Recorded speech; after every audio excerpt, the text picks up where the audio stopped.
folks. Congratulations on this great film. Of course, being at the 46th Annual Toronto International Film Festival. Amazing work from all of you. Evan, I'm going to jump right over to you. Of course, being the director, how does it feel having this film at TIFF, especially knowing that this year and a half, 2 years in a lot of ways, it has been tough on everybody, but for the arts, for being able to make films, to be able to come up with something this great, man, that must have been something. And then, of course, to be in one of the best film festivals in the world, what an accomplishment. Congratulations, my friend. Thank you so much. Thank you so much. I mean, it's truly a dream realized. I mean, this is incredible experience and moment for this film. I mean, this thing has been going on. I've been working on this project for over 10 years. And so to get to this moment is truly, truly unbelievable. We always hoped that we would make this, but there's no guarantees. And just getting the movie done, it was an amazing accomplishment in itself. And to get here is it's a testament to, I think, the dedication and passion that everyone put into this film. Coming out of the pandemic, we were actually supposed to actually premiere at a festival last year, and fortunately, I mean, the pandemic hit. Unfortunately, the pandemic hit, but actually, fortunately for us, the timing has worked out perfectly for this film to be finding an audience right now. And I'm telling you, the audience is definitely enjoying this film. I'm going to ask you again, what is this film called and what is it about, please? Because it's almost to me, it's like the female version of Scarface, but with a heart in some ways. Yeah, I mean, actually, my movie is called Snakehead, and yeah, the way I usually pitch it to people is it's Scarface, but instead of a Cuban man, it's a Chinese woman, and instead of smuggling cocaine, she's smuggling people. And this is really a story about Asian matriarchs in New York Chinatown, and the what really drew me to the story is paying homage to the strong Asian woman in my life. Well, definitely, again, that's something else I enjoyed in this film is the fact that strong women. And wow, what power. Jade, matriarch, I mean, cold blooded. I don't want to give too much away, but it was like, even like, I'm getting shivers right now with you smiling at me, because when I think of your character, when she smiled, that wasn't always a good thing. How did it feel to be able to play such a powerful role and at the same time keeping, like, never yelling, never anything like that? The emotions were always like this, but you understood that those emotions, even though they were like this, could literally cut like a knife and it could be your last breath. Well, I think behind every appearing cold blooded is warm blood flowing. So, um, how do you tap into that warm blood to make this character human? Is she really menacing? Yeah, but she appears to be menacing, but you have to have that subtext of humanism underneath the surface of what you see in Daima. That drives her. That's her motivation. That is her focus. And sometimes expectations don't turn out the way you want them to. And what do you do with that consequence? And what's your decision next in order to do that? Does she come off as menacing? I tried really hard not to, because you don't want her to be a stereotypical caricature. You want her, you have to be very careful. There's a fine line. And I've played many characters similar to that menacing border. And you have to find the human side. Otherwise, it's not a truthful character. It's not a true human being. And you are correct on that, because, and again, I don't want to give too much away, but there is a scene that is almost revealed that really in her heart, what is important is family. Yeah. Yeah, and that's the thing. I mean, she does what she does to protect, to provide, not only for her family, but also for the community. So, the difference between Scarface struggling cocaine and struggling humans, for humans, you're giving them a better life as a consequence. Smuggling cocaine, you're destroying a life. So there's a difference between that storyline. Even though it follows the same sort of platform to tell the story in itself comes out as a human side to it, and I think that's what attracted me most about the script. Amazing, amazing. Now I want to make sure, Suya, do I have the name Yeah, correct? yeah. Fantastic. You have such an amazing role because what you have to do physically, what you have to do emotionally, what you have to do with your face, everything. What was it like to play this main character and going through all of these emotions and of course the physical, if we want to call it, contact that you have to do throughout this film? It's really cool, and if I can add in, very realistic. Thank you so much. Yeah, I mean, I had so much fun playing her. I mean, there's not many roles like this in Hollywood to start with, especially for a female Asian woman to play a role like this. I was in Candyland. I was over the moon. Um, Emotionally, of course, you have to go through so many layers. And she is a very, very powerful woman, a strong woman, not just powerful, she's strong. She always knows what she is doing. She's a strong woman, and she knows what she's doing. She's smart, she's calculated.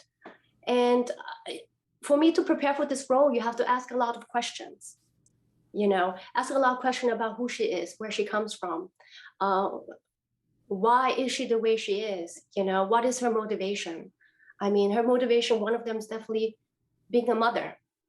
To lose your child in such an early age, and try to go find her, takes a lot of calculations and just navigation in general, For me, it was just working with Evan closely, watching Jade working as a powerful woman, to get there, It was such a journey for me. Let's go, and I'm going to jump in. Let's go with the physical part to it, though. Again, not giving too much about this, but the water scene. There are some serious fight scenes too. What was it like for you to do that? And even though, like I said, great editing, were there ever any real contacts that happened during some of the scenes? Well, I mean, so physically, I'm very fit. I don't look like it because I'm tiny, but I'm very athletic to start with. So I'm always having fun being very physical. I mean, it's part of acting, and I just have joy in that. We did have stunt coordinator on set, but we basically coordinated everything on spot, and yeah. I mean, this was not a big budgeted movie, so we just roll with it. Whatever comes at you, you just do it. You commit. I commit as an actor, and you just do it. It's the same thing. I'm a germaphobe, and in this role, I rolled in dirt, literally everywhere. you know. So yeah, Evan just asked me a question. Can you swim? You swim. You jump into the water. That's just what it is. Evan, like I said, this is an incredible film, and knowing that you didn't have a big budget for it, I'm telling you, this film is better than supposedly blockbusters that I've seen because of the story and what is translated, especially through these two great actors. Why did you take the story the way you did? Because really, you have the matriarch, and if you want to call it the up and coming matriarch, older, younger, in a lot of ways different, but in a lot of ways the same too. Why did you take that approach in creating these two characters and their path together?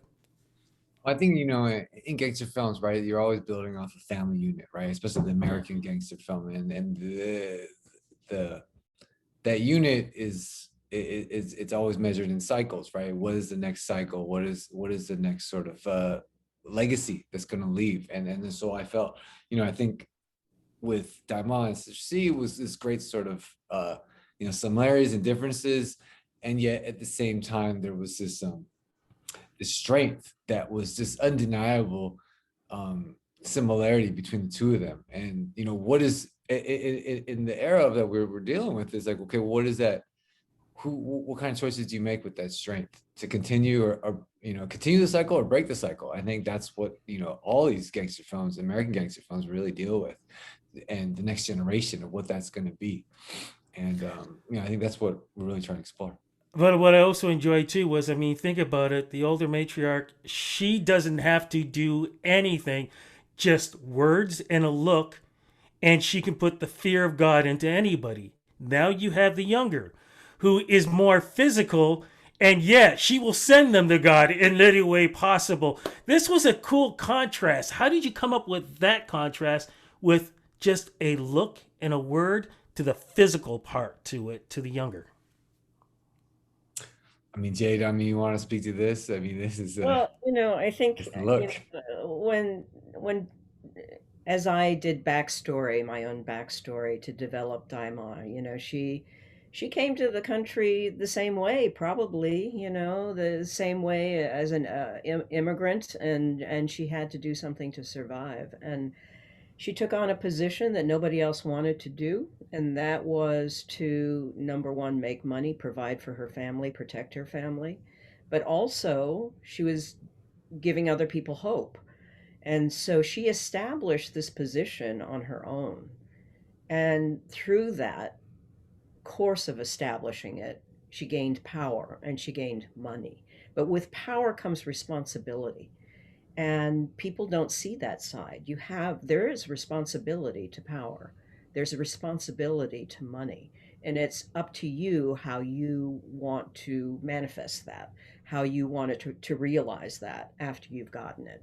When she sees Sister C, it's the mirror image of herself. She sees that younger version. She sees that she's created this empire and community that is in that empire of not only salvation and protection and providership, but who is she going to pass that on to? She can't pass it on to Rambo.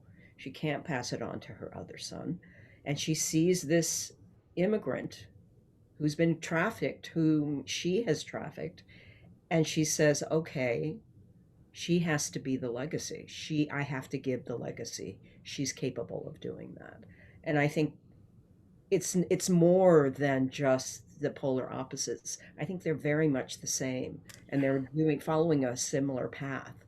And it's going to be a different path, when Sister Tia takes over. She'll have her own motivation. She'll have her own human side to her, because she comes probably from a different background than Daima. Amazing. Rated on different circumstances. As we're going to be wrapping this up, I know we're going to have to wrap this up very, very soon. So, yeah, I'm going to ask you the last question.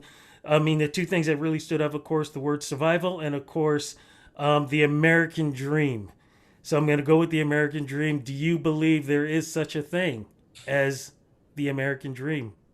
Of course, there's a thing as the American dream. I grew up I was born in Taiwan, but I grew up in Austria, right? So my family already immigrated into Austria.